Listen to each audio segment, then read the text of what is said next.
ద్వితీయోపదేశకాండము 34వ అధ్యాయము. మోషే మోయాబు మైదానము నుండి యెరికో ఎదుటనున్న పిస్గా కొండ వరకు పోయి నెబో శిఖరమునకెక్కెను. అప్పుడు యెహోవా దాను వరకు గిలాదు దేశమంతయు, నఫ్తాలి దేశమంతయు, ఎఫ్రాయిము మనష్షేల దేశమును, పశ్చిమ సముద్రము వరకు, యూదా దేశమంతయు, దక్షిణ దేశమును, సోయరు వరకు, ఈత చెట్లు గల యెరికో లోయ చుట్టూ మైదానమును అతనికి చూపించెను. మరియు యెహోవా అతనితో ఇట్లనెను, నీ సంతానమునకిచ్చెదనని అబ్రహాము, ఇస్సాకు, యాకోబులకు నేను ప్రమాణము చేసిన దేశము ఇదే. కన్నులారా నిన్ను దాని చూడనిచ్చితిని గాని నీవు నది దాటి అక్కడికి వెళ్లకూడదు.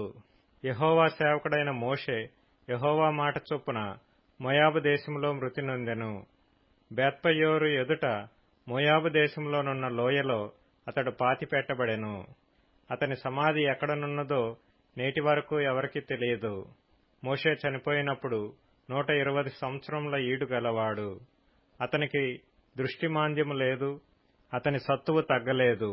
ఇశ్రాయేలీయులు మోయాబు మైదానములలో మోషేను బట్టి 30 దినములు దుఃఖము సలుపగా మోషేను గూర్చి దుఃఖము సలిపిన దినములు సమాప్తమాయెను. మోషే తన చేతులను నూను కుమారుడైన యెహోషువ మీద ఉంచి ఉండెను గనుక అతడు జ్ఞానాత్మపూర్ణుడాయెను. కాబట్టి ఇశ్రాయేలీయులు అతని మాట విని యెహోవా మోషేకు ఆజ్ఞాపించినట్లు చేసిరి. ఐగుప్తు దేశంలో ఫరోకును అతని సేవకులకందరికిని అతని దేశమంతటికిని ఏ సూచక క్రియలను మహత్కార్యములను చేయుటకు యెహోవా అతని పంపెనో వాటి విషయంలోనూ ఆ బాహుబలమంతటి విషయములోనూ మోషే ఇశ్రాయేలు జనులందరి కన్నుల ఎదుట కలుగజేసిన మహాభయంకర కార్యముల విషయములోనూ యెహోవాను ముఖాముఖిగా ఎరిగిన మోషే వంటి ఇంకొక ప్రవక్త ఇశ్రాయేలీయులలో ఇదివరకు పుట్టలేదు.